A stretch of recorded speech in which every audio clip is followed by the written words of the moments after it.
ओम शांति। आज प्यारे बाबा की 2 नवंबर की वाणी है।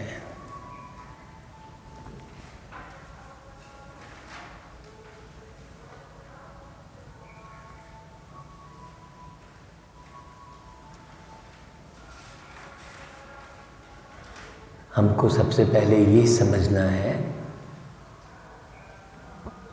कि आत्मा क्या चीज है।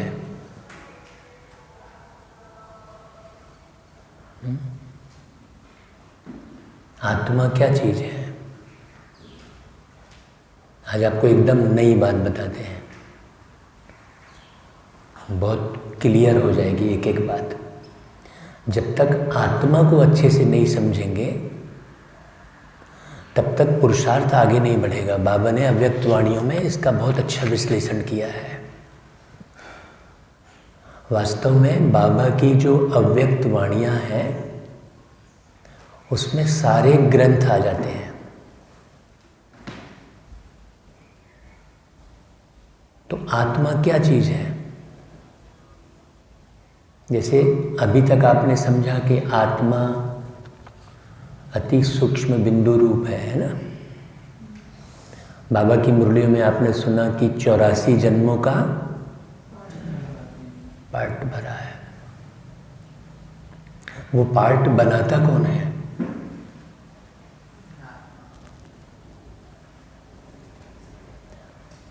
तो देखो, बाबा भी निराकार है और बाबा के हम बच्चे भी निराकार। कोई आकार नहीं दे सकते। एक पेन का पॉइंट दिखता है लेकिन आत्मा नहीं दिखती। एक शरीर से आत्मा निकल जाती है तो वो दिखती नहीं है। बाबा कहता है मैं बैठ तुम्हारे विचारों को थोड़ी जानता हूं। मतलब क्या चीज नहीं दिख रहे हैं। आपकी सोच को मैं थोड़ी जानूंगा। तो क्या नहीं दिख रहा है। आपके अंदर चलने वाले विचार नहीं देख सकता कोई मशीन ऐसी नहीं बनी। तो आत्मा क्या चीज है। आत्मा है विचारों का पुंज। आप जो भी विचार उत्पन्न करते हैं अपने अंदर, उसी के अनुसार आपका चेहरा है ना। स्वभाव कहते हैं। स्व माने आप आत्मा और भाव यानी विचार। मतलब आपके भाव, आपके विचार। जैसे एक बाबा ने उदाहरण दिया है कि जैसे एक छोटा बच्चा होता है, वो बहुत गुलगुल, बहुत प्यारा लगता है।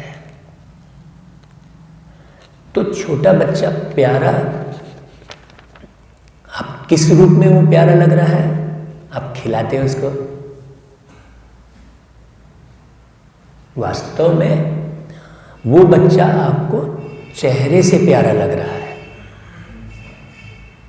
यदि रियलिटी में देखा जाए तो वो बूढ़ा है। चेहरे से प्यारा लग रहा है। तो चेहरे से क्यों प्यारा लग रहा है वो। क्योंकि उसको जब बूढ़ा शरीर छोड़ा होगा उस आत्मा ने, और अभी जो 3 साल 4 साल का बच्चा है, तो कितना गैप हो गया। विचारों से दूर हुए, दुनियावी विचारों से दूर हुए, कितना गैप हो गया। 3-4 साल का। मतलब कितने साल की तपस्या हुई उसकी, विचारों से, दुनियावी विचारों से दूर रहने की। बहुत बारीक बात समझना, 3-4 साल की ही तपस्या हुई। वो दुनिया के विचारों से बिल्कुल दूर रहा। 9 महीने गर्भ में रहा, दूर रहा। उसे पता ही नहीं है कि वो कहाँ बैठा है, क्या है। उसे तो आत्मज्ञान नहीं है। देखो, ज्ञान की इतनी पराकाष्ठा में जाओ कि आपको पता रहे कि आप कहाँ सो रहे हो। आप सो जाते हैं, उसके बाद पता है कि आपको कहाँ सो रहे हो, कौन सी खटिया में सो रहे हो, कुछ भी पता नहीं। जब उठते हो तब मालूम पड़ता, अच्छा मैं मेरे ही कमरे में सो रहा हूँ। ट्रेन में भी सोते हो तो उसको बाबा कहता है योग निद्रा। तो हमारी जो है, बाबा क्या करता है, सुप्तावस्था से हमें जागृत अवस्था बनाता है, हमारी जगाता है बाबा आके। सुप्तावस्था में हम कब चले जाते हैं, जब हम वीक हो जाते हैं, आत्म रूप से वीक हो जाते हैं। जैसे एक शरीर कमजोर हो जाएगा तो क्या क्या होगा, वो शरीर बुखार हो जाएगी, कुछ भी शरीर में प्रॉब्लम हो जाएगी, तो वो सोया पड़ा रहेगा ना शरीर। वैसा ही सुप्तावस्था में हम कब चले जाते हैं, अब विचारों को समझना बहुत अच्छे से, जब हम नकारात्मक और व्यर्थ विचार उत्पन्न करते हैं, गंदे चित्र को देखते रहते हैं, व्यर्थ की पिक्चर को, मारधाड़ वाली पिक्चर देखी हमने तो मनोरंजन के लिए देखी, लेकिन वो मनोरंजन वास्तव में नहीं हुआ, वो मर्ज हो गया। जैसा देखते हैं चित्र, वैसा बनता है चरित्र। जैसा पीते हैं पानी, वैसी निकलती है वाणी, कहते हैं ना। जैसा खाते हैं अन्न, वैसा बनता है मन, ऐसा कहते हैं ना। अब इसकी गहराई समझना। अब वो बच्चा आपको चेहरे से प्यारा लग रहा है, बताऊं क्यों? बाकी उसके आत्मा के अंदर में वो कौन से संस्कार हैं, क्या मर्ज है, ये तो जब वो बड़ा होता है तब मर्ज से इमर्ज होता है। तो माँ जो है गर्भ में 9 महीने रखने के बाद उसके साथ 5 वर्ष 10 वर्ष 15 वर्ष बिताने के बाद भी ये मालूम थोड़ी कर पाती है कि ये नक्सली निकल जाएगा, कि ये बहुत बड़ा ऑफिसर बनेगा, कि ये बहुत बड़ा व्यापारी बनेगा, कि प्रवचनकर्ता बनेगा। कुछ पता रहता है क्या? नहीं रहता है। बात बहुत अच्छे से समझना।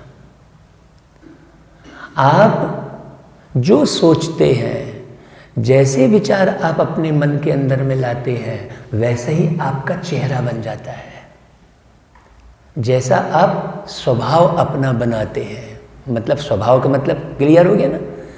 जैसे आप विचार बनाते हैं, स्वभाव बनाते हैं मतलब स्वयं के अंदर के विचार बनाते हैं। विचारों के निर्माता आप स्वयं हैं। बाबा आके क्या करता है, सपोर्ट करता है आपके विचारों के लिए कि बच्चे मैं ये जो विचार दे रहा हूं उसको ही एडॉप्ट करो। इसलिए बाबा कहता है श्रीमत पर चलो। श्रीमत मतलब क्या हुआ? श्रेष्ठ मत यानी विचार। श्रेष्ठ मत, बाबा श्रेष्ठ से श्रेष्ठ मत देते हैं। बाकी भक्ति को जो है अंधकार क्यों बोलते हैं? क्योंकि उसमें क्या है, श्रेष्ठ मत उसमें भी है, लेकिन मिलावट वाले हैं ना। उसमें भी क्या हुआ, मारधाड़ दिखा दिया, दुष्चरित्रता दिखा दी। भाई अहिल्या दुष्चरित्र हुई तो पत्थर की बना दी गई, दुष्चरित्र हुई ना। तो हमने क्या किया कि चरित्र के साथ साथ हमने क्या पढ़ा, दुष्चरित्र की बातें भी पूरी हर जगह, चाहे वो कृष्ण जी के लिए, चाहे वो रामचंद्र जी के लिए, मिलावट वाली हमने पढ़ी। तो बाबा ने क्या कहा कि बच्चे वो भी अलग करो, जो मैं कहता हूं वो सुनो, ऐसा कहा ना बाबा ने। हाँ, तो कई बच्चे सोचते हैं मैंने उमंग उत्साह के लिए कोई गीत सुन लिया, आड़ा टेढ़ा बिल्कुल जैसा भी, वो क्या गा रहे हैं ये भी पता नहीं है, और गाने का अंदाज भी बिल्कुल ऐसा उत्तेजक, अंदर ऐसा करके निकालेंगे, वो गीत ऐसा गाएंगे। वो संगीत भी बिल्कुल ऐसा जिसमें पूरा विषय विकार समाया हुआ उस संगीत में। संगीत सरस्वती से जोड़ा जाता है, वीणा वादनी। लेकिन आज संगीत में सरस्वती है क्या? संगीत में सरस्वती नहीं है आज। तो आप जो विचार गैन करते हैं वो किस रास्ते से गैन करते हैं? बच्चा गर्भ में है, बच्चा भी विचार गैन कर रहा है। जब गर्भ में बच्चा है, गर्भ संस्कार पर हम बहुत विशेष रूप से फोकस करते हैं कि जब बच्चा गर्भ में है तब आप जो देखते हैं, इसलिए कहते हैं गर्भवती नारी को कहते हैं कि कृष्ण जी का फोटो पूरे 9 महीने देखते रहना। क्यों? क्योंकि बच्चे के जो मन मस्तिष्क में चित्र आपकी आंखों के द्वारा उसको निर्माण में सहयोगी बन रही है।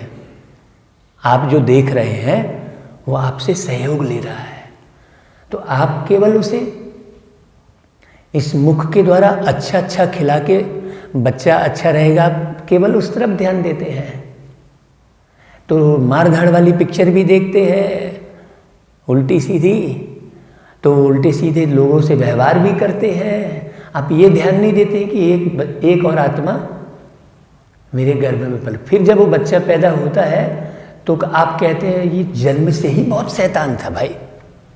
बड़ा हो जाता है फिर उसके बारे में आप हमेशा क्या बोलते हैं? एक तो उसके पुराने संस्कार हैं ही, दूसरा आप, इसलिए माता पिता को प्रथम गुरु किसको कहते हैं? माँ को कहते हैं प्रथम गुरु। तो जैसा आप विचार करते हैं, जैसे बाबा के ज्ञान में आने के पहले बहुत क्रोध की अवस्था रहती थी मेरी, चिड़चिड़ाहट वाली अवस्था अंदर से रहती थी, है ना, चिंता वाली स्थिति रहती थी, दुख जमा करके रखते थे। तो क्रोध की अवस्था रहेगी तो चेहरा कड़ा सा हो जाएगा। हाँ, अब इस पर आप अच्छे से विचार करना। सारा खेल किस पर है? विचारों पर है। विचार में ही 4 शब्द जुड़ा हुआ है, माने चारों युगों का खेल आपके विचारों पर है। विषय मुक्त जीवन मतलब इस नेत्रों से भी आप वो चीज अंदर न ले जाएं जो आत्मा को बिगाड़ दे। तो संभाल, जैसे आप मुख से अन्न की संभाल करते हैं,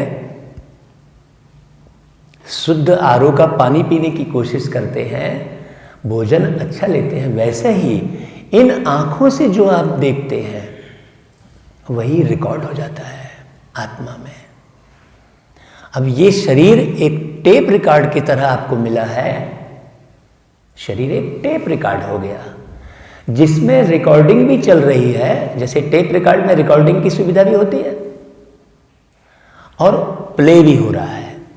आप कैसेट लगाते हैं तो कैसेट में रिकॉर्डिंग आप करते थे। हर एक चीज में जितने भी आविष्कार हुए हैं सब में रिकॉर्डिंग की भी सुविधा है और प्ले की भी सुविधा है। तो रिकॉर्डिंग कहां से कर रहे हैं आप?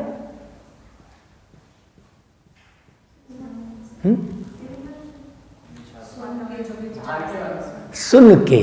2 जगह से रिकॉर्ड कर रहे हैं आप।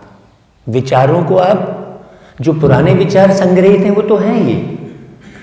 अभी बाबा कहता है, इसलिए बाबा क्या कहता है कि बच्चे जो तुमने विकर्म, दुष्कर्म, कुकर्म, पाप कर्म, ये कर्म के अलग अलग वो है, पुण्य कर्म है ना, जो तुमने किए हैं उसका तो तुम्हें फल मिलेगा ही। चाहे मैं आ जाऊं तो भी उसका तो फल मिलेगा ही। फिर बाबा कहता है कि बता दोगे तो आधा माफ हो जाएगा। आधा माफ हो जाएगा मतलब आधी जिंदगी तुमने गलत विचार सुने, देखे, तो वो तो मर्ज हो गया। अब आधी जिंदगी तुम गलत से बच जाओगे, मतलब तुम्हारा पुराना किया हुआ आधा माफ नहीं होने वाला है। क्लियर हो रहा है? फिर तुम क्या करोगे? आप सोचते हो कि नहीं, मैं तो बता भी दिया भाई बाबा को सारा, चिट्ठी मैंने कहा ना, मैंने ज्ञानामृत में मैंने सब कुछ कर दिया, लेकिन मेरा दुख खत्म ही नहीं हो रहा है, क्या बात है। नहीं, अगर आपको चोट लगी है तो उसका दर्द तो होगा ही भाई। जो दवाई खा रहे हैं उससे आपका दर्द ठीक नहीं हो रहा है, पता है आपको।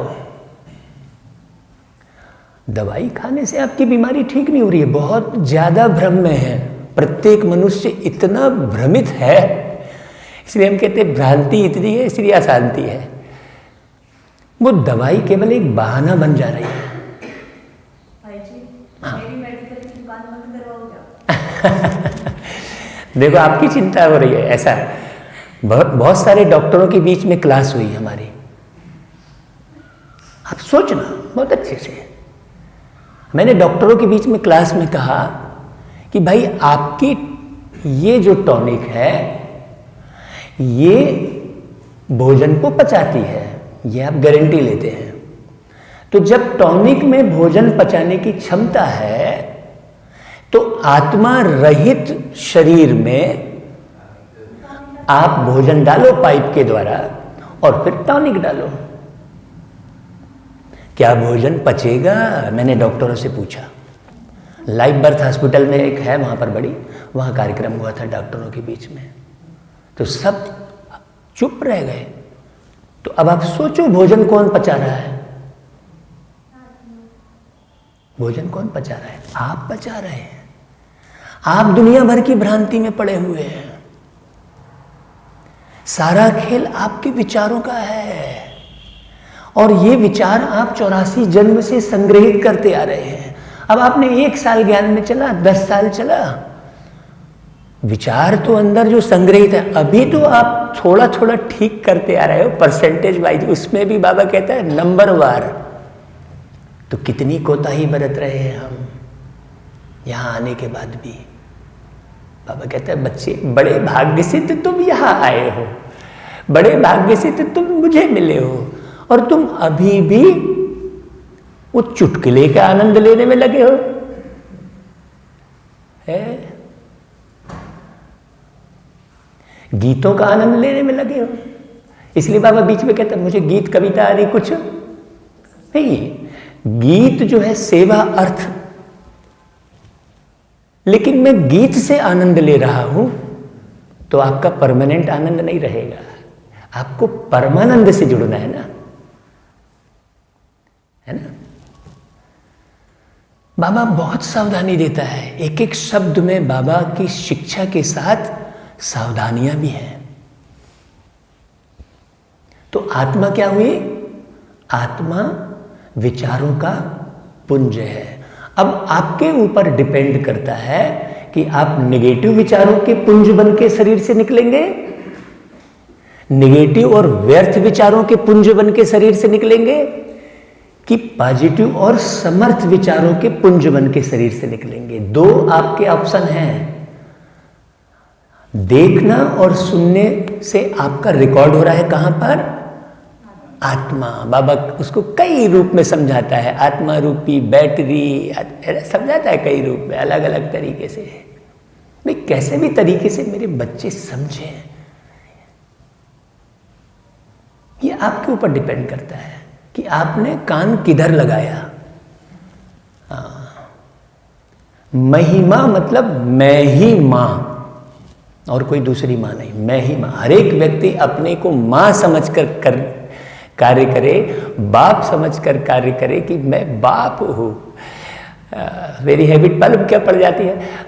मृदुल हंसता है कई बार, कोई बड़ा सा भी आदमी रहता है तो मेरे अचानक मुख से निकलता नहीं है बच्चे, तो मृदुल कहता है पापा वो बहुत बड़ा है, आप एकदम बच्चे कैसे बोलते रहे हो? क्यों? अंदर में वो भाव पूरे समय है। बाबा कहता है दुनिया को अब माँ बाप चाहिए। माँ बाप तो है ही नहीं, दुनिया को चाहिए ना माँ बाप। एक परिवार को माँ बाप नहीं चाहिए। तो डिसाइड करो कि इस संगम युग में आप माँ बाप बनेंगे प्रत्येक के। जब आप प्रत्येक के माँ बाप बन जाएंगे ना तो निर्माण बहुत जल्दी होगा। इसलिए बाबा के लिए भक्ति में गाया ना, तुमेव माता, माने एक ही है, वो माता भी है, वो पिता भी है, तुमेव बंधु, वो भाई भी है। तो पहले माँ बाप तो बनो, क्योंकि बाबा कहता है कि सभी निधन के हो गए हैं, निधन के, सबको क्या हो गए हैं? हाँ, मतलब माँ बाप से रहित हो गए हैं। सबसे धनवान कौन है? माँ बाप है। बड़ी सूक्ष्म बात है ना। तो तैयारी कौन सी करनी है, सावधानी कहाँ कहाँ बरतनी है, बाबा ने एक एक बहुत बारीक शिक्षा दी है। खाने में सावधानी है ना, पानी में सावधानी, पूरा एक एक। कल बहन जी पूछ रहे थे, मैंने कहा क्लास में बताऊंगा। कौन सी बहन? आप पूछ रहे थे ना। खान पान रहन सहन, ध्यान देना, खान के साथ शब्द क्या जुड़ा? पान। खान मतलब जो हम खा रहे हैं, पान मतलब जो हम व्यवहार कर रहे हैं। खान पान, बोली वाणी, देखो बोली शब्द अलग है और वाणी अलग है, चिंतन करना बहुत अच्छे से। फिर रहन सहन, हमने रहन की तरफ तो खूब ध्यान दिया, लेकिन सहन की तरफ, रहन के साथ सहन जोड़ते हैं ना, रहन सहन देखना पड़ता है, उसका रहन सहन देखना पड़ता है। तो देखो हम बोलते हैं लेकिन समझते नहीं है, इसलिए बाबा हर एक बात के बाद बोलता है, बच्चे ये समझने की बात है। तो दुनिया का उदाहरण भी देता है, वो गाते हैं लेकिन समझते कुछ नहीं है। फिर बाबा कहता है तुम बच्चे समझते हो। जब बाबा ये कहता है कि तुम बच्चे समझते हो, तो आप उसी समय अपने से पूछो कि जी बाबा इतने विश्वास के साथ कह रहा है, तो मैं क्या उसके विश्वास का कहीं घात तो नहीं कर रहा हूं? बाबा इतने विश्वास के साथ कह रहे हैं कि तुम बच्चे समझते हो, दुनिया का कोई समझता नहीं है, तो क्या समझते हो? जब पूरा समझ गए मतलब योग पूरा हो गया, फिर आप योगी बन गए पूरा। योगी मतलब कोई प्रक्रिया नहीं है। योगी मतलब, योग मतलब कोई शारीरिक प्रक्रिया नहीं है। योग मतलब कोई मानसिक या बौद्धिक प्रक्रिया नहीं है, प्रक्रिया नहीं है, कुछ परिपाटी नहीं है ना। योग का सीधा सीधा अर्थ है पूरी पूरी समझ, एक्यूरेट समझ। और पूरी पूरी समझ कौन देगा? पूर्ण परमात्मा, है ना। तुम पूर्ण परमात्मा, सब जग के स्वामी। और क्या बोलते हैं? पार ब्रह्म परमेश्वर, तुम सबके स्वामी। पार ब्रह्म मतलब इस ब्रह्मांड, ये अंडे मिसल जो संसार है, ये अंडा मिसल है ना, ब्रह्मांड। बाबा ने मुरलियों में कहा है पार ब्रह्म मतलब इस ब्रह्मांड से उस पार रहने वाला परमेश्वर। परमेश्वर है मतलब सब ईश्वर से परे। आप भी ईश्वर हैं। ईश्वर का ध्यान करो और परमेश्वर का ध्यान करो, दोनों में अंतर हो गया। ईश्वर और परमेश्वर, आप ईश्वर हैं। ईश्वर मतलब इस स्वर का ध्यान करो कि तुमने क्या बोल गए। ईश्वर का ध्यान करो, तो पहले ईश्वर का ध्यान करो, फिर परमेश्वर का ध्यान करो। अब परमेश्वर शब्द बोला तो लोग ईसाई समझने लग गए। अरे भाई देखो कितनी भ्रांति है दुनिया में, है ना। मेरे को कई लोग, जब मैं प्रवचन करके नीचे उतरता हूं, सर आप ईसाई धर्म के हैं क्या? नहीं भाई, कैसे? मैं बोला मैं तो सभी धर्म का हूं, पार्टिकुलर ईसाई धर्म का नहीं हूं। अगर आपने मेरे को गले से लगा लिया तो मैं आपके धर्म का बन जाता हूं, जैसा बोलो आप। नहीं, आप परमेश्वर शब्द बोले थे बीच में, तो अपराध कर दिया मैंने परमेश्वर शब्द बोल के। क्यों? क्योंकि अर्थ नहीं समझा है सबने, सब फंसे हुए हैं। उसको बाबा मुरली में बीच में क्या बोलता है? कि बच्चे सब हिरे हुए हैं, सारे बच्चे हिरे हुए हैं, निकलते नहीं है जल्दी से। कहाँ कहाँ से निकलना है, नोट करो, कहाँ कहाँ से निकलना है आपको, कहाँ कहाँ आप हिरे हुए हैं। जब आप उस बंधन को तोड़ेंगे तब तो प्यारे बाबा से मुलाकात एक्यूरेट होगी। ऐसा थोड़ी गीत बजा लिए तो बाबा से मुलाकात हो गई, लाल बत्ती जला लिए तो बाबा से मुलाकात हो गई, सेंटर पे चले गए तो मुलाकात हो गई, मधुबन चले गए तो मुलाकात हो गई, वीडियो देख लिए तो मुलाकात हो गई। नथिंग। प्रति मिलियन सेकंड आप बाबा से मुलाकात कर सकते हैं जिस स्थान पर रह रहे हैं। बाबा ने कहा उसके लिए मुरली में कि बच्चे तुम अपने घर को मधुबन बनाओ। बाबा ने अव्यक्तवाणी में एक बार कहा था कि देखो ढेर सारे तुम यहां मत ले आना, वहां ही मधुबन बना के उनको वहां ही सारा अनुभव कराना। कहा है बाबा ने, अगर आपने मुरली से दी है तो। हम स्थान विशेष से योग लगाते हैं, हम व्यक्ति विशेष से योग लगाते हैं, हम पार्टिकुलर गीत विशेष से योग लगाते हैं, तो वो योग कभी लगता ही नहीं है। तो देखो कौन कौन सी बातें क्लियर हो रही है ना। अब ये वाणी जो है अपलोड होती है यूट्यूब पर, सेवा अर्थ है ना, आप इसे बार बार सुनेंगे। जैसे मैं अंदर भोजन कर रहा था लीलाधर भाई के कमरे में, तो सामने में एक बोर्ड बाबा के थोड़ा तेज तस्वीर वाला लगा था पवित्रता के ऊपर से। तो भोजन करते करते मैं उसे बार बार पढ़ रहा था और न जाने उन विचारों को मैंने कितनी बार पढ़ लिया होगा, लेकिन फिर मेरा ध्यान उसी को पढ़ने में लग रहा था और मैं पूरा बार बार पढ़ रहा था, भोजन भी करते जा रहा था, उसको पढ़ते भी जा रहा था। ऐसा मतलब थोड़ी कि मैंने एक बार सुन लिया हो गया, अब दूसरा नई तारीख की मुरली सुनूंगा। नहीं, आप किसी भी तारीख की मुरली सुने, तारीख से मत बंधे। उसको बाबा ने क्या कहा कि बच्चे डेट कॉन्शियस ना हो,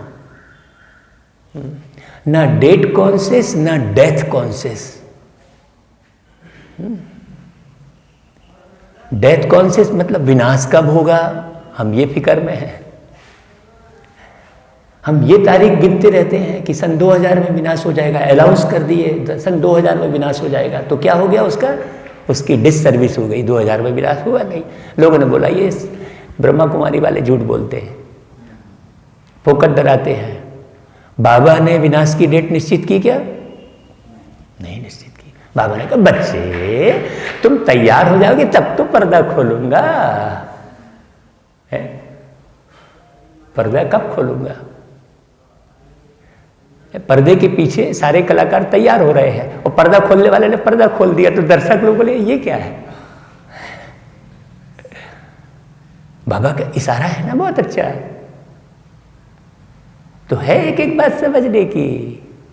क्यों भैया निखिल? हाँ, जब एक एक बात समझेंगे ना, फिर आपकी खुशी कोई खत्म भी करना चाहेगा ना तो नहीं होने वाली है। ठीक है ना रवीना बहन? चलो भाई, आज देखो बहुत गहरा समझ रहा बाबा क्या क्या बोलता है। आज अर्थ सहित मुरली नहीं सुनाएंगे, आज सीधी सीधी मुरली सुनाएंगे। कैसे? हाँ, बाबा कहते हैं मीठे बच्चे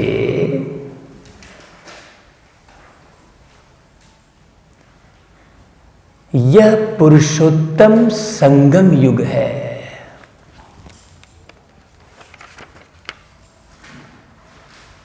पुरानी दुनिया बदल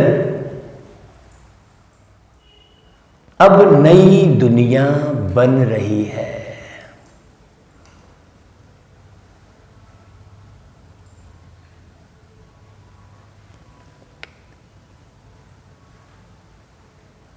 तुम्हें अब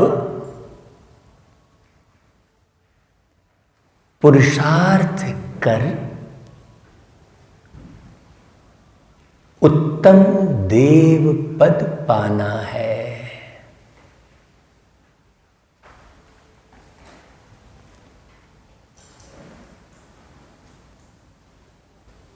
ठीक है। फिर प्रश्न। अब आज की मुरली का एक एक शब्द का अर्थ सब लोग थोड़ा टाइम निकाल के आप करना, तो आपको अपनी बुद्धि की चेकिंग होगी कि बुद्धि का योग कहाँ तक जुटा है। अभी हम अर्थ नहीं बता रहे हैं, ठीक है। प्रश्न। सर्विस एबल बच्चों की बुद्धि में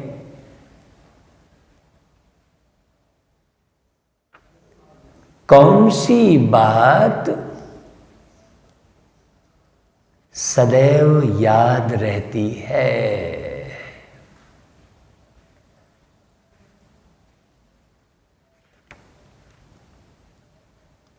सर्विस एबल बच्चों की बुद्धि में कौन सी बात सदैव, देखो सदा शब्द लगाया फिर से बाबा ने, याद रहती है। उत्तर। उन्हें याद रहता है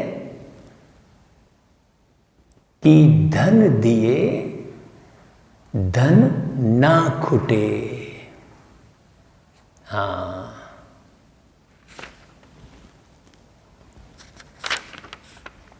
इसलिए वह रात दिन नींद का भी त्याग कर, क्या प्यारी बात है, ज्ञान धन का दान करते रहते हैं।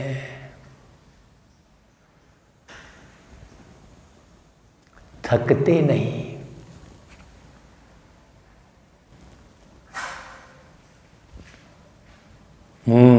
अगली लाइन बहुत ध्यान से सुनने और लिखने की है। लेकिन अगर खुद में कोई अवगुण होगा, बारीक इशारा है, तो सर्विस करने का भी उमंग नहीं आ सकता है ना। बाबा की बहुत बड़ी कमाल है। लीलाधर भाई, मैं यहां से जाने के बाद 10 बजे सो गया, 10:30 बजे उठ गया, और दीदी लोग बातें कर रहे थे नीचे, तो मेरा ख्याल है ये ऊपर जो आए रागिनी 11:30 बजे आए, तो मैं 10 से 10:30 सो गया, और इतना रिफ्रेश महसूस कर रहा था जैसे मैं बहुत समय सो गया। और सोया भी वो 10 बजे जो सोया, तो मैं ऊपर जाके मुरली चालू कर दिया और सुनता रहा। तो उस आधे घंटे सोते समय भी मुरली के शब्द मेरे कानों में जाते रहे। बाकायदा मैं नींद भी कर रहा था और पूरा सुनाई भी दे रहा था मुझे। फिर 11:30 बजे जब ये आए तो हमने कहा यार अभी तो अब एकदम फ्रेश लग रहा है आधे घंटे की नींद में। तो हमने कहा क्यों ना जो भट्टी रिकॉर्ड की है उसको अपलोड कर दिया जाए, क्योंकि रात में नेट थोड़ा अच्छा काम करता है। तो फिर रात में हमने उसको पूरा तैयार किया, एक्सपोर्ट किया लैपटॉप पे, और एक्सपोर्ट करने के बाद फिर उसे अपलोड भी किया। 2 बजे के बाद क्या है, नया मिल जाता है, 1.5 GB फिर मिल गया। तो मैंने कहा यार इसको उपयोग कर लो। तो 2 बजे मैंने 2:45 पर सारा काम हुआ, और फिर 2:45 पर हमने कुछ लोगों को पोस्ट भी कर दिया अमृत बेले। शायद आपके पास आया भी होगा, सबको नोटिफिकेशन आ गया होगा जिन्होंने सब्सक्राइब किया होगा।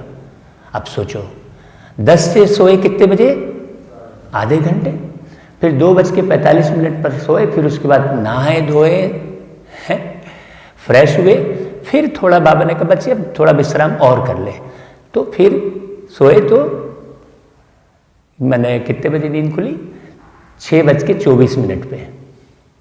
अरे मैं बोला 7 बजने वाले, जल्दी जल्दी, फिर नहाया धोया, क्योंकि फिर सोया था, तो फिर ब्रश किया, नहाया धोया। मैंने कितने घंटे सोया, 3 बजे लगभग सोया, और 6 बजे मैंने 4 घंटे बराबर सो लिया। वास्तव में नींद और रिफ्रेश होने के लिए आधे घंटे ही काफ़ी है, लेकिन निगेटिव विचार और व्यर्थ विचारों से मुक्त नींद यदि आप सोते हैं, चिंता रहित नींद सोते हैं, तो आप बिना सोए भी आप सो सकते हैं। खुली आंख से यदि आप बाबा को याद करते बैठे हैं ना, तो आपको गारंटी लेता हूँ, यदि आपने सही ढंग से बाबा के साथ मिलन बनाया है तो आप नींद जीत सकते हैं। वही आज की मुरली में भी वही आ गया, तो बहुत ज़्यादा खुशी बढ़ गई मेरे को।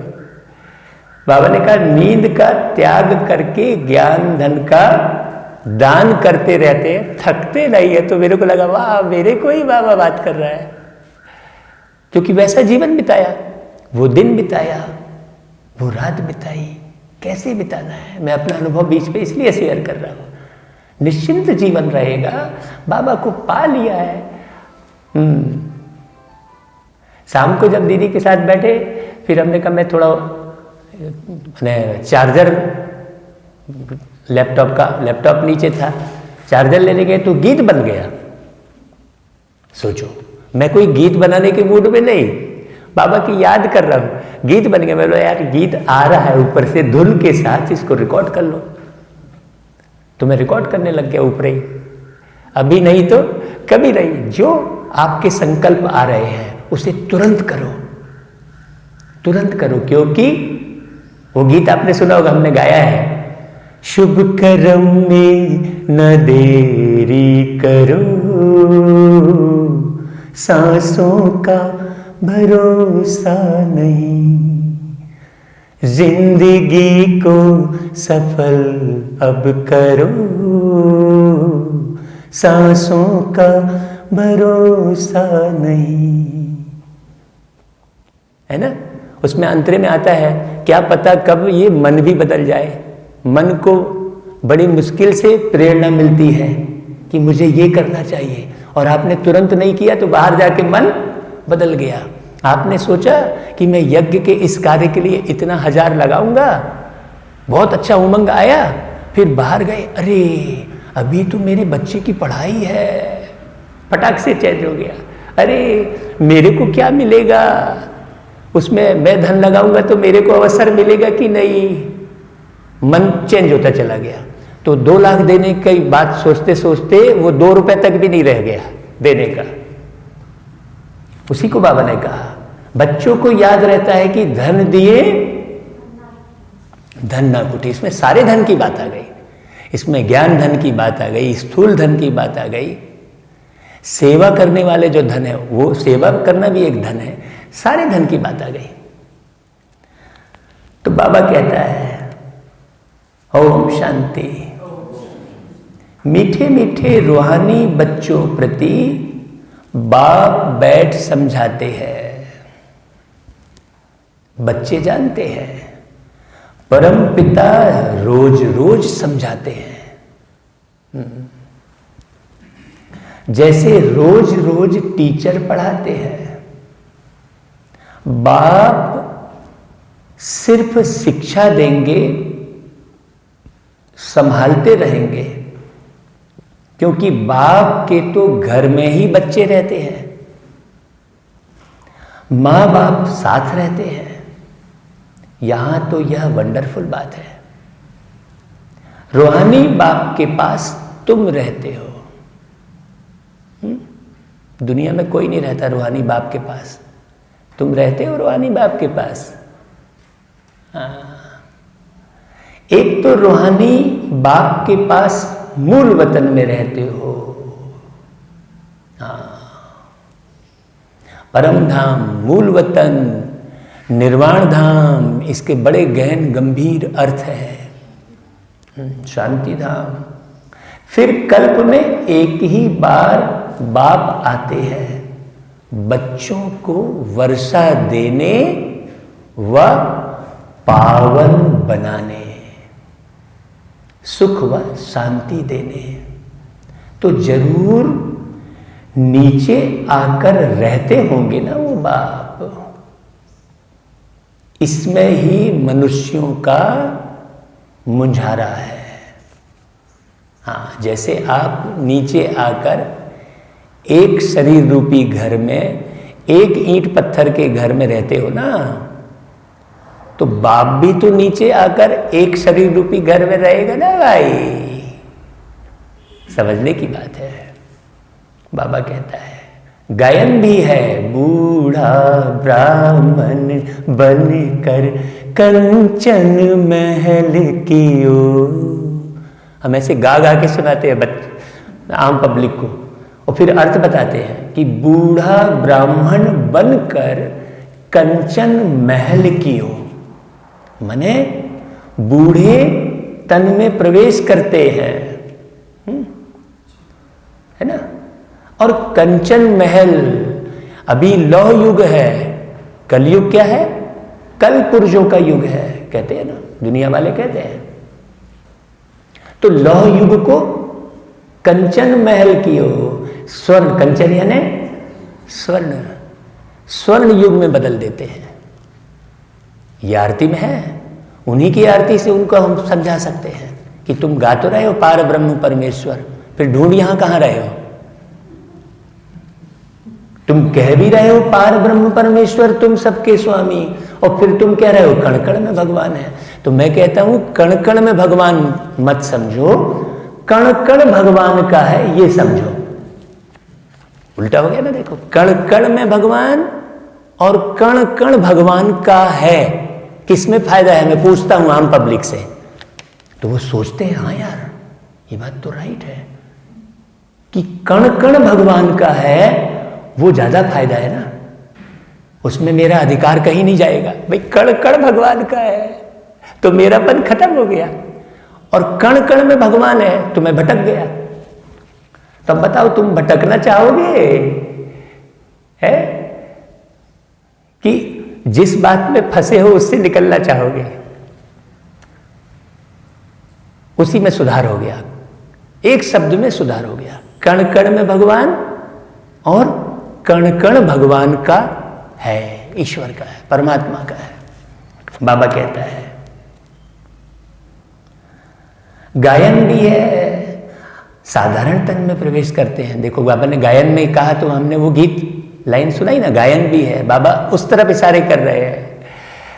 बाबा कहता है अब साधारण तन कहां से उड़कर तो नहीं आता, कितना गहरा ले जा रहे हैं बाबा। देखो भाई शरीर का निर्माण ऊपर से आकाश से उस पार तो नहीं होगा भाई, स्पष्ट बता सकते हैं। वो लोग कहते हैं, कबीर दास जी, मेरे कबीर पंथों में भी बहुत बड़े बड़े प्रोग्राम कबीर पंथियों ने करवाए, हमारे दूसरे की स्टेज भी खूब मिली।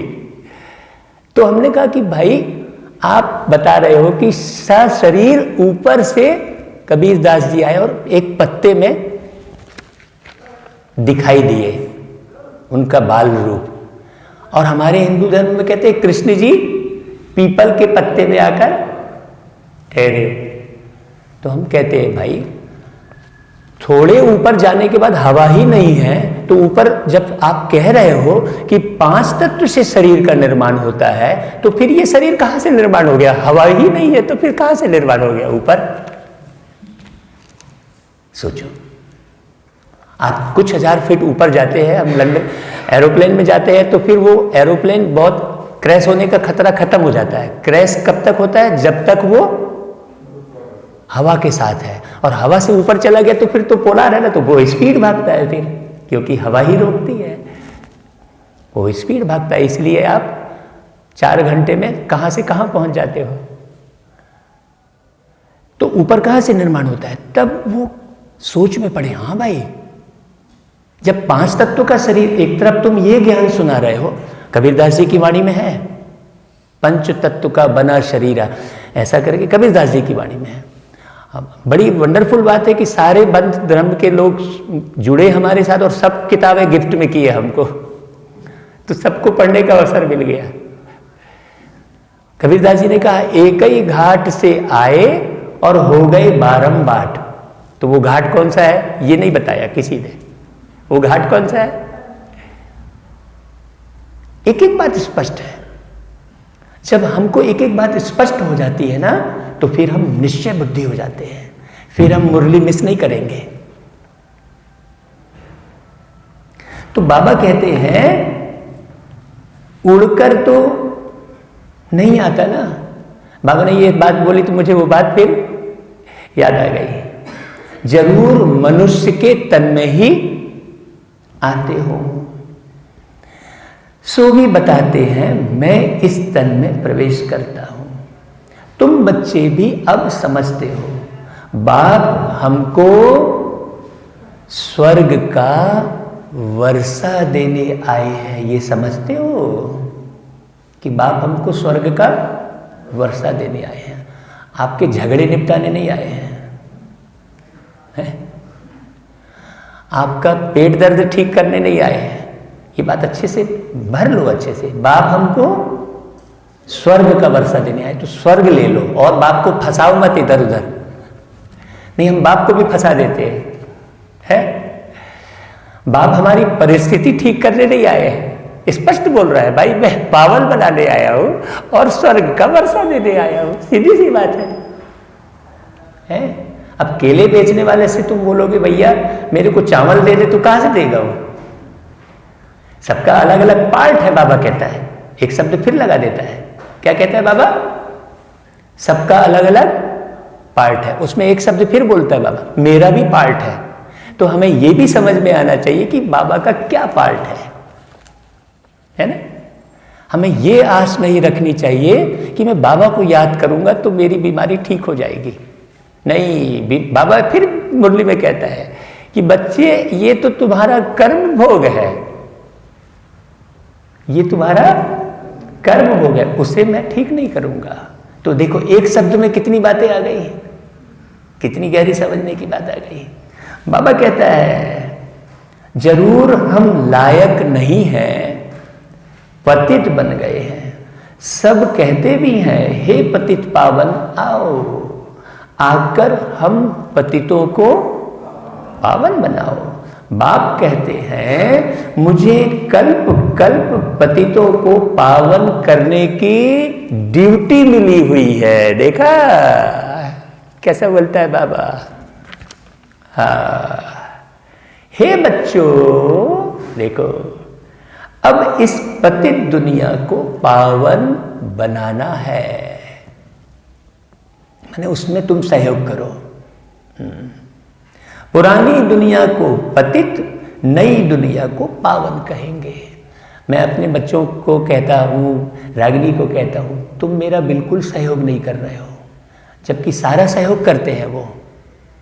भाई रागिनी ने खाना बना के दिया, सब कुछ किया, सुबह से शाम तक पूरी सेवा कर रही है रागिनी, लेकिन सहयोग नहीं कर रहे। मतलब क्या? मतलब वो थोड़ा भी निगेटिव विचार की तरफ गए, मतलब वो मेरे सहयोग तो नहीं कर रहे ना। मेरा कहाँ कर रहे हैं?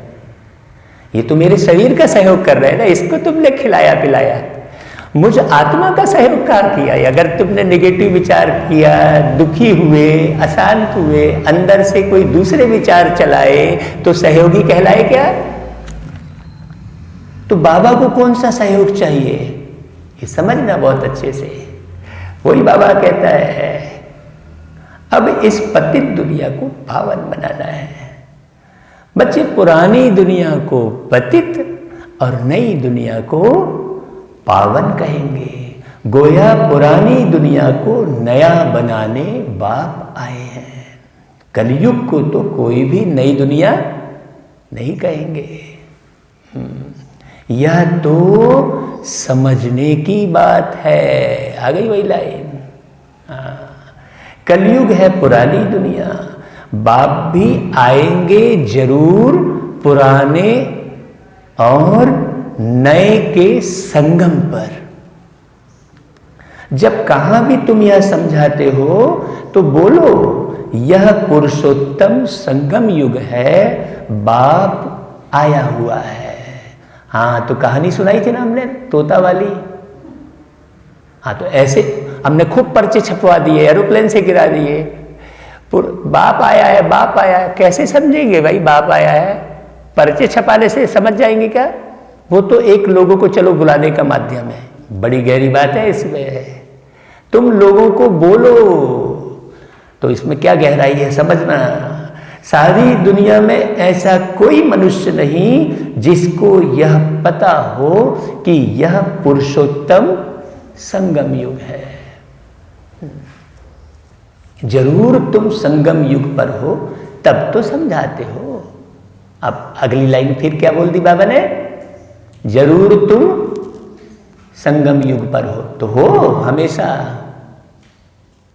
बाबा कहता है मुख्य बात है ही संगम युग की। युग का अर्थ बताया और संगम का अर्थ बताया। बाबा कहते हैं तो पॉइंट्स भी बहुत जरूरी है। जो बात कोई नहीं जानते वह समझानी पड़े। इसलिए बाबा ने कहा था यह जरूर लिखना कि अब पुरुषोत्तम संगम युग है। नए युग अर्थात सतयुग के चित्र भी हैं। नए युग अर्थात सतयुग के चित्र भी है ना। भाई निखिल सतयुग का चित्र है ना, सचिन सतयुग का चित्र है ना, ये देखो।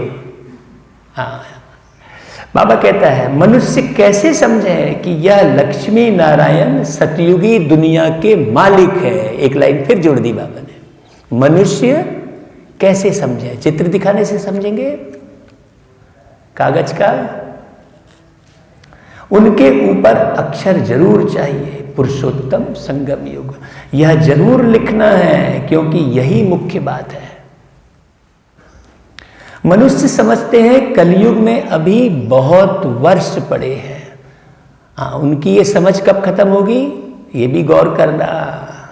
कौन सी सेवा से उनकी ये समझ खत्म हो जाएगी? किस प्रकार की सेवा?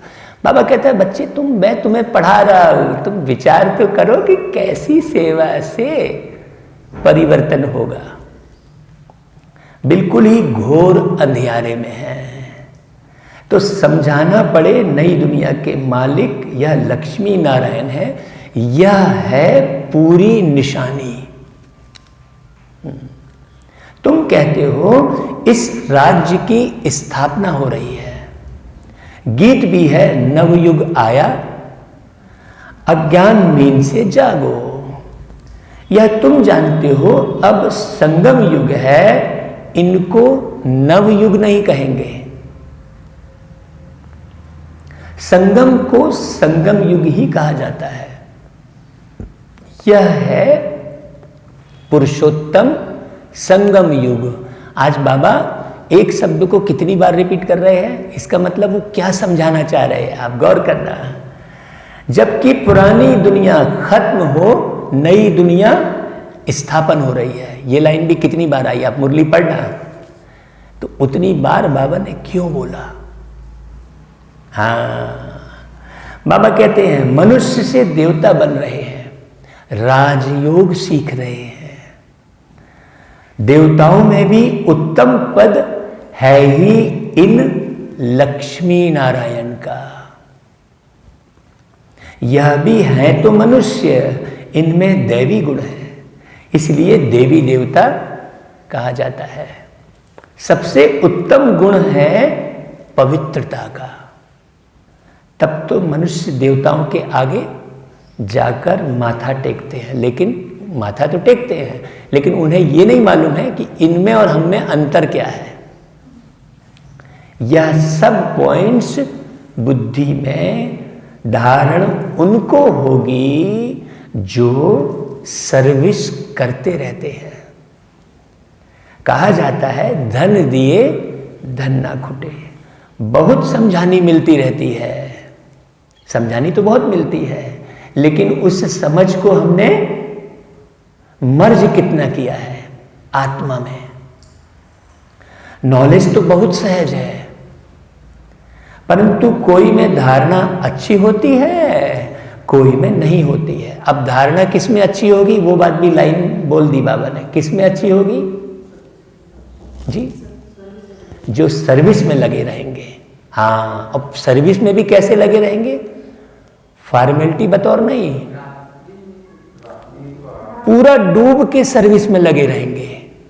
हम सर्विस इधर कर रहे हैं, ख्याल मेरे को अपने बच्चों की है। जैसे सुदामा कृष्ण जी के घर में सारे सुख पा रहा है, 16,108 पटरानियों का सुख दे रहे हैं श्री कृष्ण जी सुदामा को, लेकिन वो सुख ले ही नहीं पा रहा है क्योंकि उसकी बुद्धि में वो भूखे बच्चे हैं। उसको ये नहीं भरोसा हो रहा है कि तू द्वारकाधीश के घर में आया है। मैं कथा के बीच में ये सुनाता हूं, कथा में समझाता हूं। ऐसे ही हालत हम बच्चों की है। हम वही सुदामा है जो हमको अच्छी अच्छी ड्रेस वो पहना रहा है, लेकिन हम उसका सुख नहीं ले रहे हैं, उस ड्रेस का, चमकीली ड्रेस, फरिश्ता की ड्रेस। देखो भक्ति में दिखाया है सारा, हमको खिला रहा है, बहुत अच्छा अच्छा दिखाया है भक्ति में। हम वीडियो भी रखते हैं लैपटॉप पे, तो वीडियो पहले दिखाते फिर उसका अर्थ बताते कई जगह पर। अगर मान लो प्रोजेक्टर की व्यवस्था होगी तो पहले वो सीन दिखा देते हैं, तो सीन दिखाने से क्या होता है, सामने वाले को और क्लियर हो जाता है। हाँ, तो हम पूरा लैपटॉप में सेट करके रखे हैं। तो वही कहा ना बाबा ने कि सर्विस की युक्ति ढेर। आप जब आप बाबा को याद करेगी तो बाबा इस बोलता है, बच्चे तू ऐसा करना है, हाँ बाबा आप ऐसा करेंगे, तो वहां अपना अभिमान भी नहीं आता। बाबा कहता है जिनमें अवगुण है वह तो सेंटर संभाल भी नहीं सकते हैं। तो बाप बच्चों को समझाते हैं प्रदर्शनी में भी सीधे सीधे अक्षर देने चाहिए। अभी अवगुण और गुण को बारीकी से अपने अंदर जांच करो। दिखाई नहीं देते हैं, दिया तले अंधेरा कहते हैं।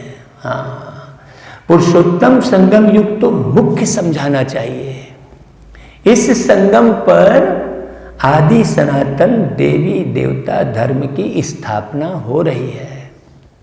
जब यह धर्म था तो और कोई धर्म नहीं था। यह जो महाभारत लड़ाई है उनकी भी ड्रामा में नूंद है। यह भी अभी निकले हैं, आगे थोड़े ही थे। 100 वर्ष के अंदर सब खलास हो जाते हैं। संगम युग को कम से कम 100 वर्ष तो चाहिए ना।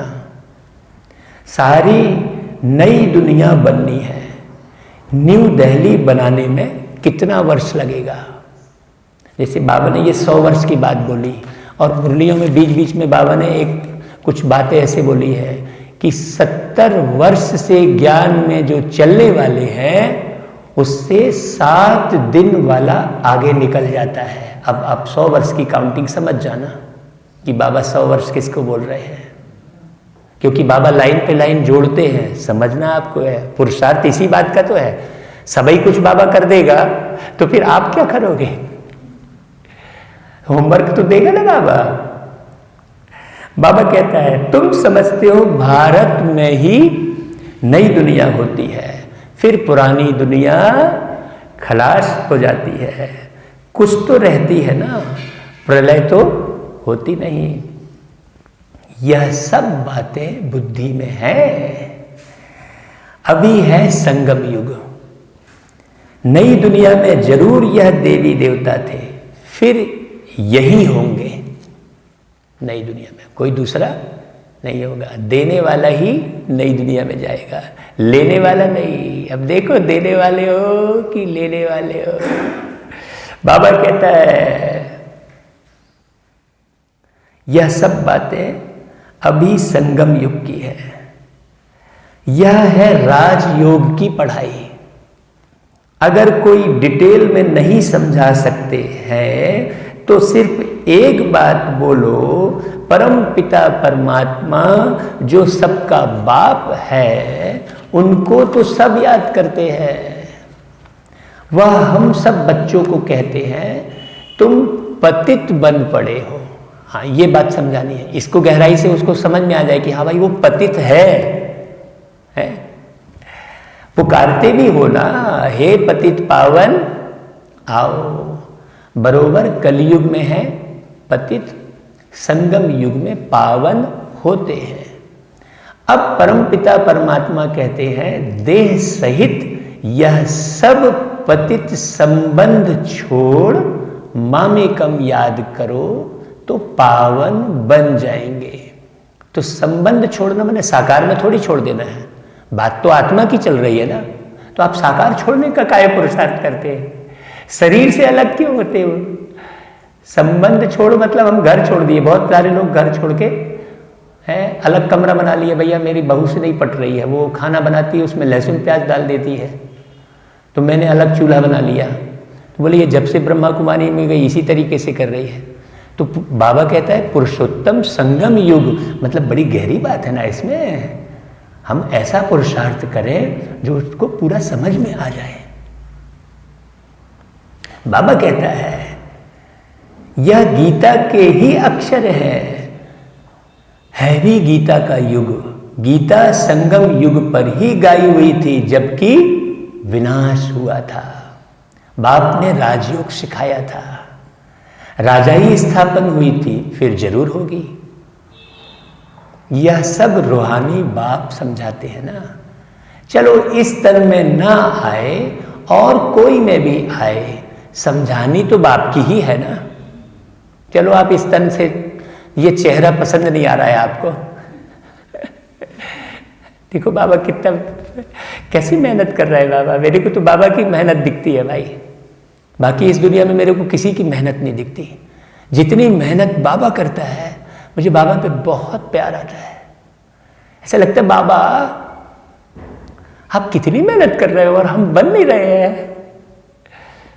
हाँ, रातों की नींद फिट जाती है, वाकई में रातों की नींद फिटती है।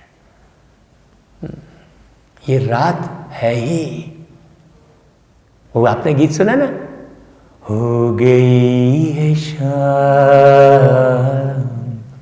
चलो लौट चले घर, प्यारा पिता बुलाता, प्यारा पिता बुलाता, पूरा हुआ सफर, हो गई है शाम चलो लौट चले घर। बड़ी शान से कभी हम घर छोड़ कर के निकले, बड़ी शान से कभी हम घर छोड़ कर के निकले, माता पिता बिसारे दुनिया में राह भूले, दुनिया में राह भूले, अब तो वही निशाना आता हमें नजर, हो गई है शाम।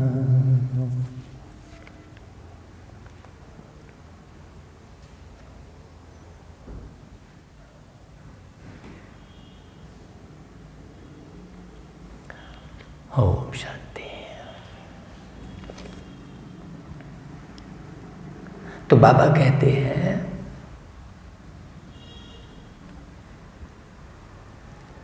मुझे याद करो तो तुम पावन बन मेरे पास चले आएंगे। कितना सहज है, सिर्फ मुझे याद करो और 84 के चक्र का ज्ञान बुद्धि में हो। जो धारणा करेगा वही चक्रवर्ती राजा बनेगा। चारों सब्जेक्ट पर फोकस करो, केवल ज्ञान पर फोकस नहीं, योग पर फोकस करो, धारणा पर फोकस करो, सेवा पर फोकस करो, चारों सब्जेक्ट पर। बाबा कहता है यह मैसेज तो सब धर्म वालों के लिए है, घर तो सबको जाना है। हम भी घर का ही रास्ता बताते हैं। ये सारे गीत हम आम पब्लिक के बीच में गाते हैं। हाँ, बहुत गहरे आम व्यक्ति डूब जाता है, वाह एकदम अच्छा लगता है, क्योंकि समझ वाला गीत है ना। बाबा कहते हैं तुमको खुशी का बहुत पारा चढ़ना चाहिए। पादरी आदि कोई भी हो, तुम उनको बाप का संदेश दे सकते हो। परम पिता परमात्मा कहते हैं मामेकम याद करो तो तुम्हारे विकर्म विनाश होंगे। सबको यही याद कराओ। बाप का पैगाम सुनाना ही नंबर 1 सर्विस है। हाँ, बार बार इशारे करते रहो बाबा की तरह। हम बीच बीच में जैसे खाना खा रहे बच्चे, रागिनी बैठी है डाइनिंग टेबल पे, पट पूछते भाई क्या सोच रहे हो तुम अभी? क्या सोच रहे हो? नहीं भाई इधर। अरे भागते हैं, भग जाता है मन कहीं भी, बुद्धि कहीं भी भटक जाती है सेकंड में। भटकने की आदत पड़ गई है ना। बाबा कहता है याद दिलाते रहो सबको, यही नंबर 1 सर्विस है। गीता का युग भी अब है। बाप आए हैं इसलिए वही चित्र शुरू में रखना चाहिए।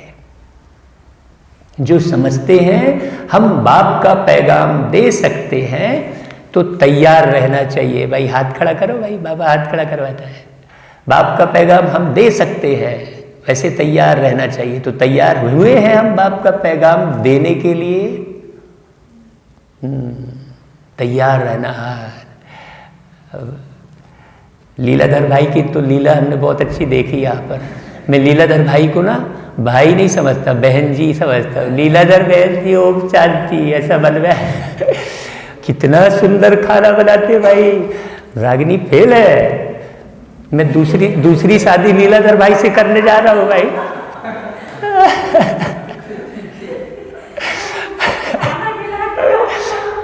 गजब का, क्या टेस्टी, बिल्कुल बाबा की याद आ जाए ऐसा टेस्टी, आत्मा को भी टेस्ट आ जाए।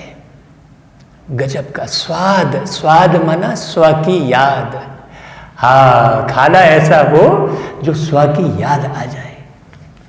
हाँ, बाबा कहता है दिल में आना चाहिए, हम भी अंधों की लाठी बने। दिल में आना चाहिए। हाँ, अंधे को निगलेक्ट नहीं करे, तू अंधा है। अब अंधे की लाठी मतलब काम में अंधे लोग हैं, क्रोध में अंधे हैं, लोभ में अंधे हैं, तो हम निगलेक्ट किसको करेंगे भाई? मैं ढूंढ किसको रहा हूं, मुझे यहां अच्छा नहीं लगता तो कहां अच्छा लगेगा? एक माता हमारे घर में रोज क्लास करने आती थी, बोले सारा क्लियर मुझे अभी हुआ। हाँ तो क्लियर हो गया, तो बोरिया बिस्तर धर के घर आ गई। क्यों भाई? अरे मेरा पति मेरे को बहुत मारता है, डांटता है, मैं कहाँ जाऊं? मैं बोला यहां भी तुम्हारे को लड़ने वाले मिल जाएंगे। तुम कौन सा स्थान ढूंढ रहे हो? कहां तुमको अच्छा लगेगा? है तुम जहां जाओगे, है व्यक्ति सोचता है वहां जाऊंगा तो अच्छा लगेगा, स्थान परिवर्तन करने की सोचता है, स्वयं को परिवर्तन करने की नहीं सोचता। परिवर्तन स्थान का, व्यक्ति का करने से नहीं कुछ मिलेगा, स्वयं का परिवर्तन करना पड़ेगा। स्व परिवर्तन से विश्व परिवर्तन। तो ढूंढ किसको रहे हो? बाबा ने कहा बच्चे दिल में आना चाहिए कि मैं जाकर अंधों की लाठी बनूं।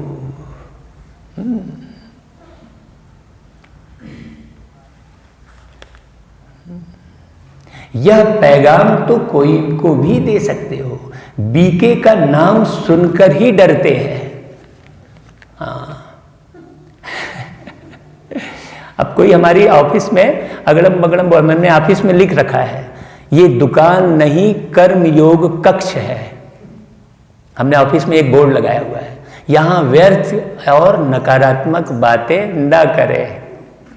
है बहुत समझ कर बोले, धैर्यता से बोले, सोच समझ कर बोले, ऐसा लिखा। तो उसको पढ़ते हैं लोग आकर, फिर भी निगेटिव करने लगते हैं। तो फिर मोबाइल आ जाएगा तो मोबाइल में वहीं बैठकर चिल्लाना शुरू कर देंगे। वो ये भी नहीं देख रहे कि मैं कहाँ बैठा हूँ, क्या है, किस काम से ले आया हूँ। जैसे ही मोबाइल आया उनका टेंशन शुरू, कोई टेंशन वाला मोबाइल कर दिया होगा तो शुरू। तो फिर हम उनको ज्ञान सुनाना शुरू करते हैं तो झट भाग जाते हैं।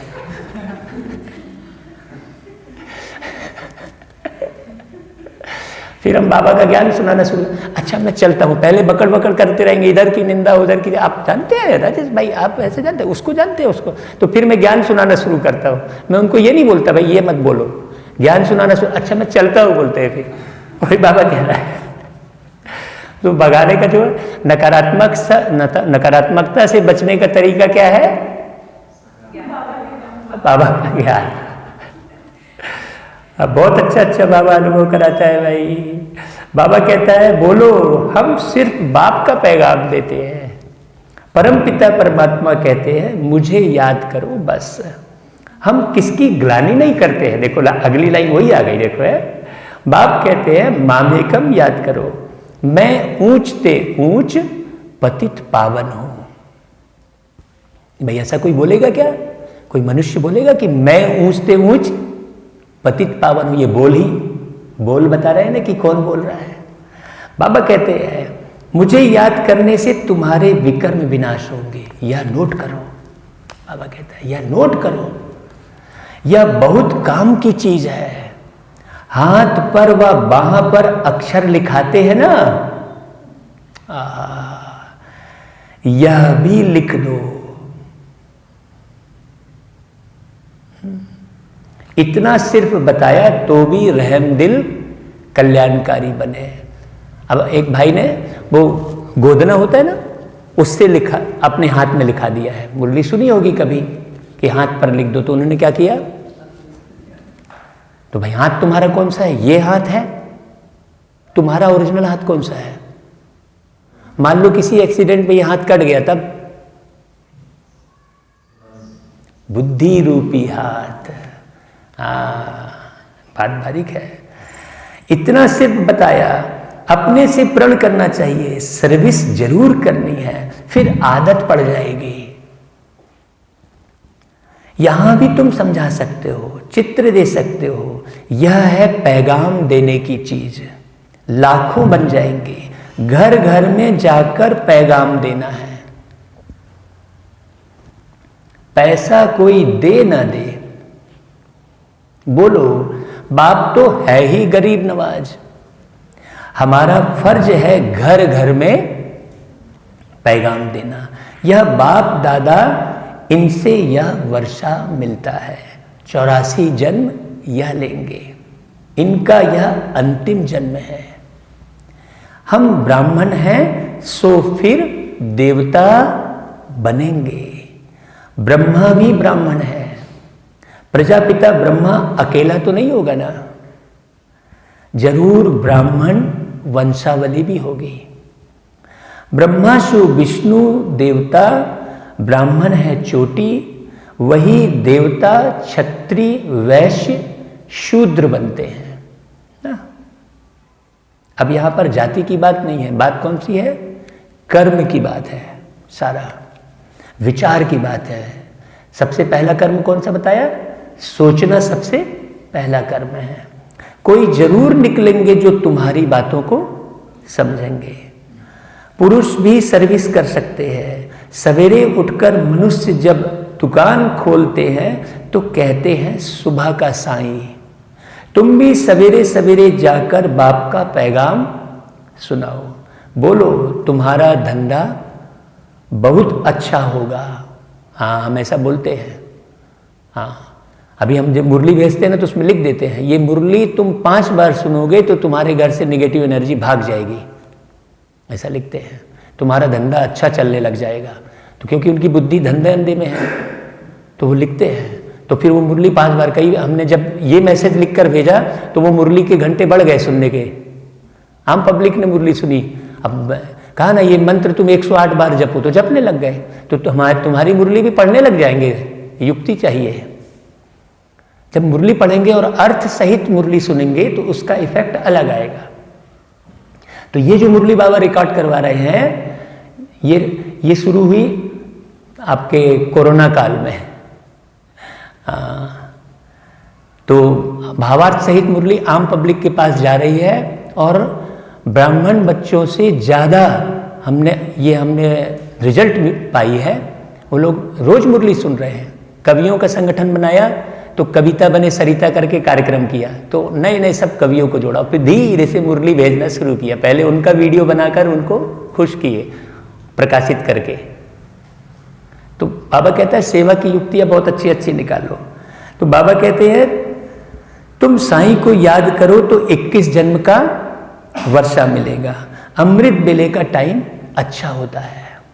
आजकल कारखानों में माताएं भी बैठ काम करती हैं, यह बैज भी बनाना बहुत सहज है।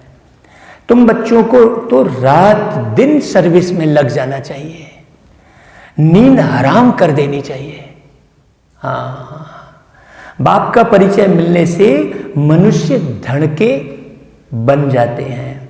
तुम किसको भी पैगाम दे सकते हो, तुम्हारा ज्ञान तो बहुत ऊंचा है। बोलो, हम तो एक को याद करते हैं। अब हम यहां पर एक लाइन लोगों को सुनाते हैं, उन्हीं की लाइन, एक साध है सब सद है और सब साध है सब जाए, ये भक्ति मार्गी की लाइन है। अब तुम खुद ही देख लो भैया, इस लाइन को तुम फॉलो कर रहे हो। चलो तुम ब्रह्मा कुमारी की बात मत सुनो, कम से कम अपनी बात तो सुनो जो तुम बोल रहे हो। एक साध है सब सद है, अब तुम साधना कितनों की करे जा रहे हो? जब एक से सब कुछ नहीं मिल रहा है, जरूर तुमको नहीं मिल रहा है, तब तुम दूसरी तरफ भटक रहे हो, है? तो बाबा कहता है एक को समझने की जरूरत है। बाबा कहता है क्राइस्ट आत्मा भी उनका बच्चा थी, आत्माएं तो सब उनके बच्चे हैं। जो क्राइस्ट वो भी बाबा के बच्चे हैं। वही गॉडफादर कहते हैं कि और कोई भी देहधारियों को मत याद करो, तुम अपने को आत्मा समझ मामेकम याद करो तो विकर्म विनाश हो जाएंगे, मेरे पास आ जाएंगे। मनुष्य पुरुषार्थ करते ही है घर जाने के लिए, परंतु जाता कोई भी नहीं है, क्योंकि ज्ञान तो है ही नहीं। देखा जाता है बच्चे अभी बहुत ठंडे हैं। रिजल्ट बता रहे बाबा, आज कौन सी तारीख है?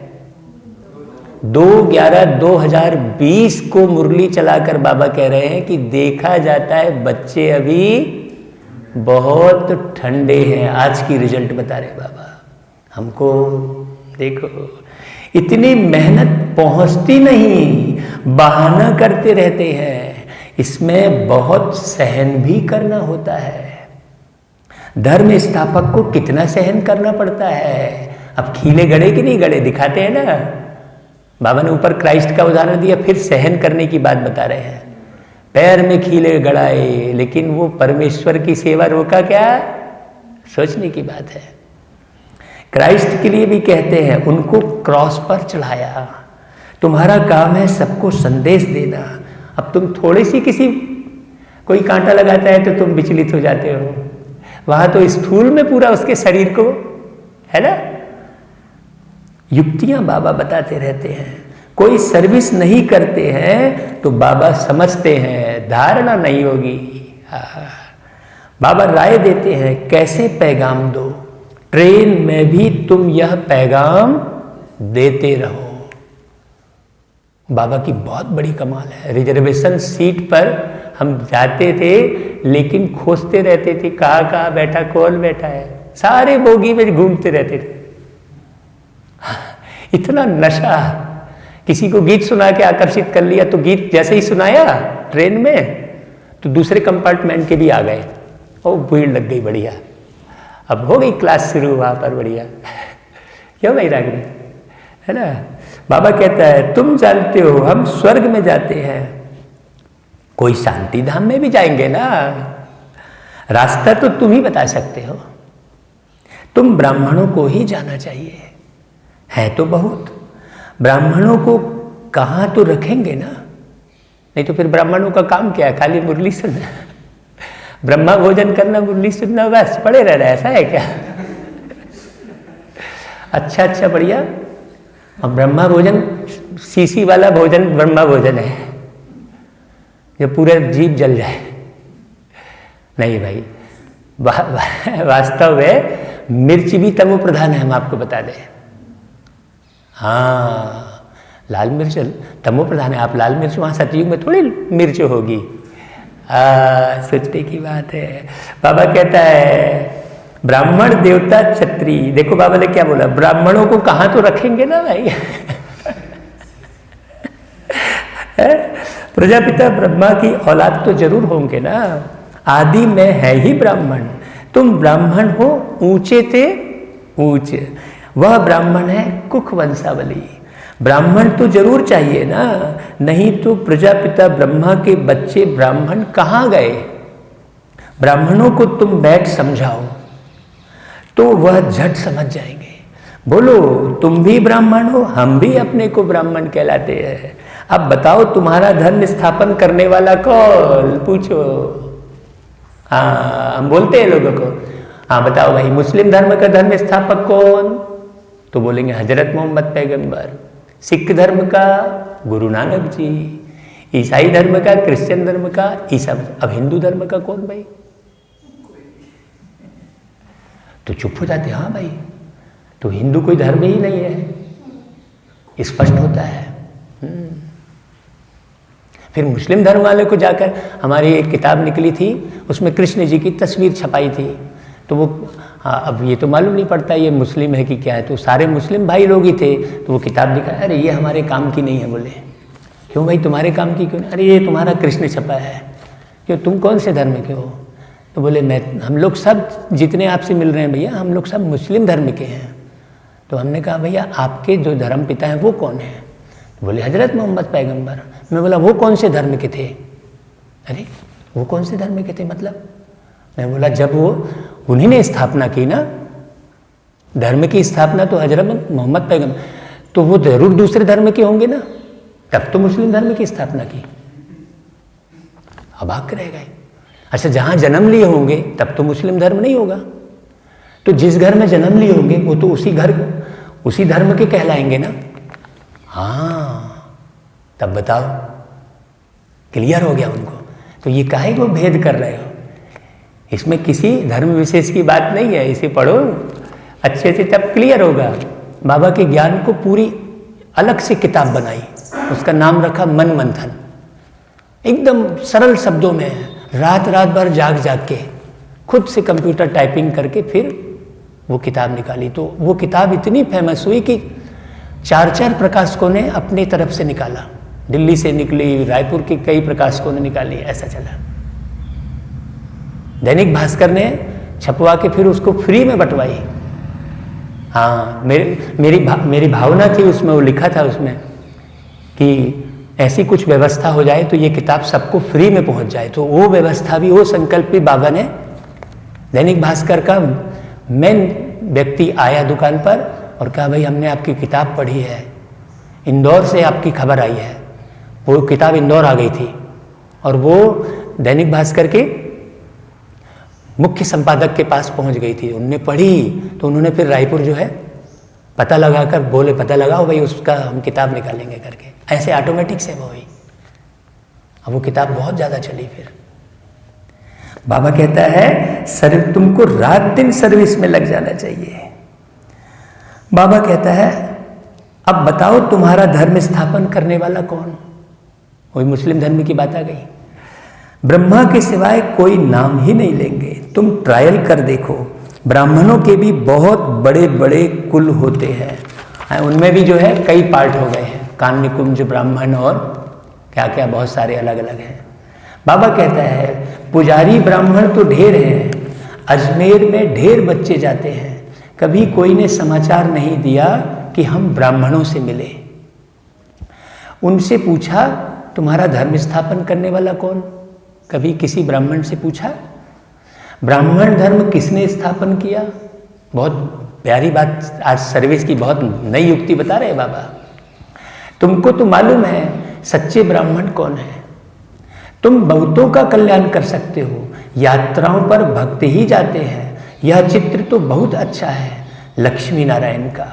तुमको मालूम है जगत अम्बा कौन है, लक्ष्मी कौन है, ऐसे ऐसे तुम नौकरों भीलनियों आदि को भी समझा सकते हो।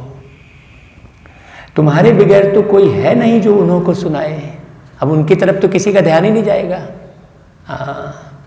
हम हमारे यहाँ जो है ऑफिस में सफाई करने वाले आती थी ना, तो मैं वो बोलता था, मैया ओ मीठी मैया, ऐसा बोलता था। वो बड़े खुश हो जाती थी। मैं बोलता था, मीठी मैया तुमको घर में कोई तकलीफ होगी ना, तुम मेरे घर में आके रह जाना।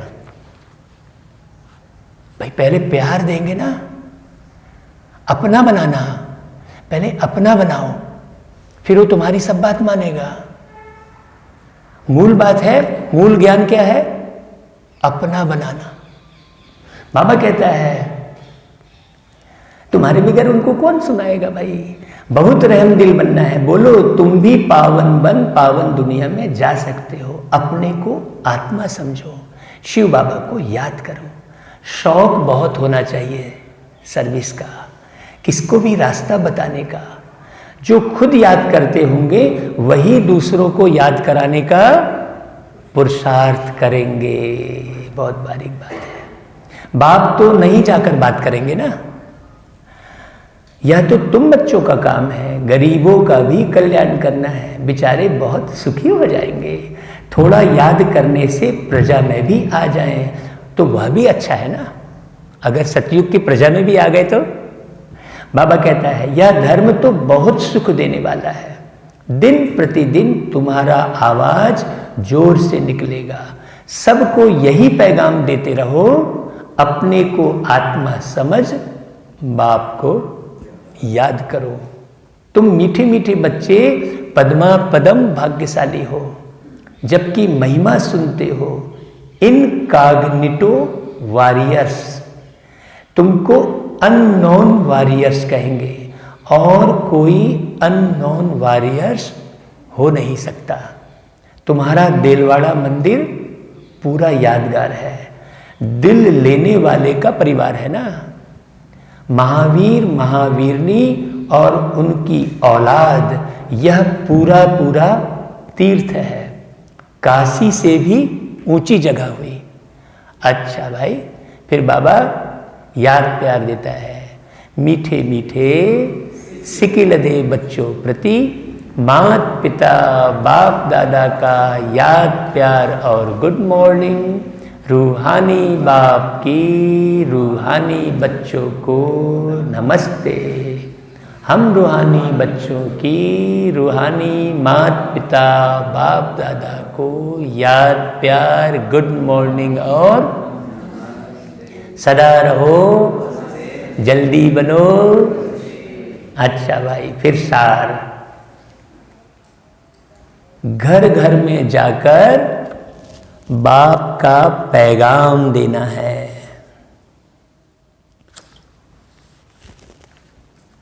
सर्विस करने का प्रण करो। सर्विस के लिए कोई भी बहाना मत दो। पहली पॉइंट फिर से रिपीट करते हैं। घर घर में जाकर बाप का पैगाम देना है। सर्विस करने का प्रण करो। सर्विस के लिए कोई भी बहाना मत दो। दूसरा, किसी भी बात की फिक्रात नहीं करनी है।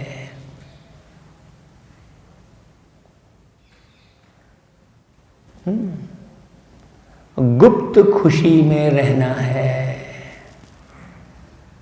किसी भी बात की फिक्रात नहीं करनी है, गुप्त खुशी में रहना है। किसी भी देहधारी को याद नहीं करना है।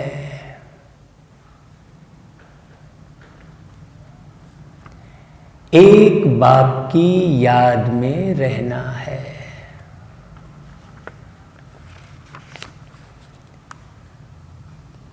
फिर वरदान, बहुत ही प्यारा वरदान है। परिस्थितियों को गुड लक समझ।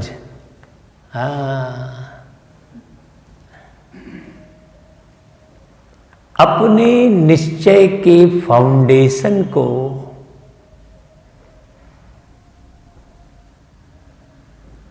मजबूत बनाने वाले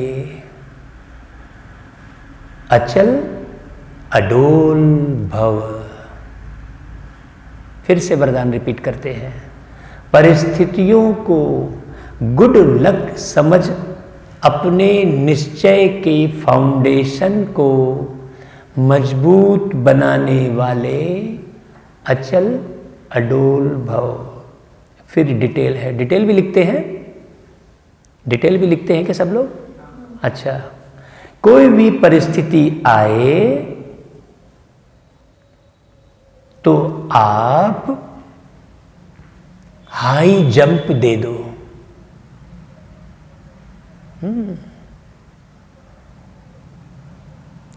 क्योंकि परिस्थिति आना भी गुड लक है। ये मीठी रवीना बहन ने बहुत अच्छा अनुभव किया है ना रवीना बहन? हाँ, परिस्थिति आना भी गुड लक है।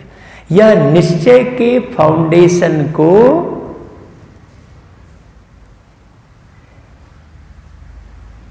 मजबूत करने का साधन है।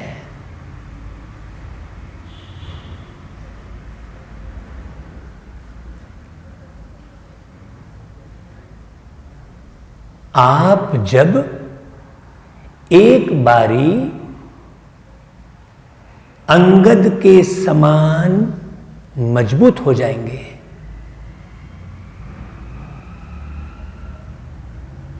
तो यह पेपर भी नमस्कार करेंगे।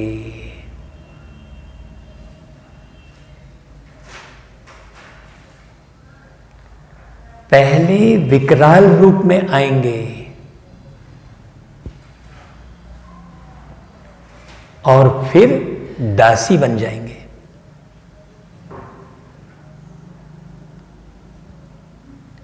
चैलेंज करो, हम महावीर हैं।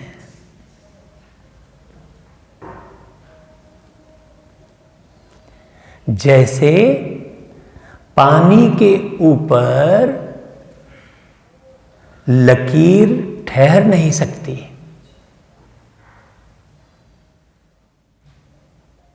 ना? ऐसे मुझ मास्टर सागर के ऊपर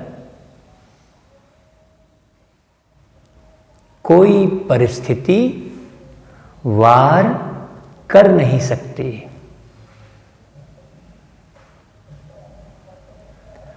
स्वस्थिति में रहने से अचल अडोल बन जाएंगे।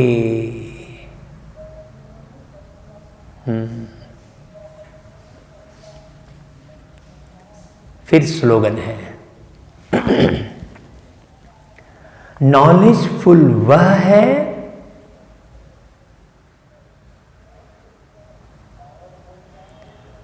जिसका हर कर्म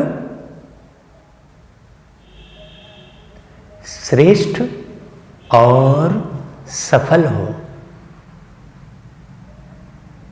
नॉलेजफुल वह है जिसका हर कर्म श्रेष्ठ और सफल हो। अच्छा भाई, ओम शांति।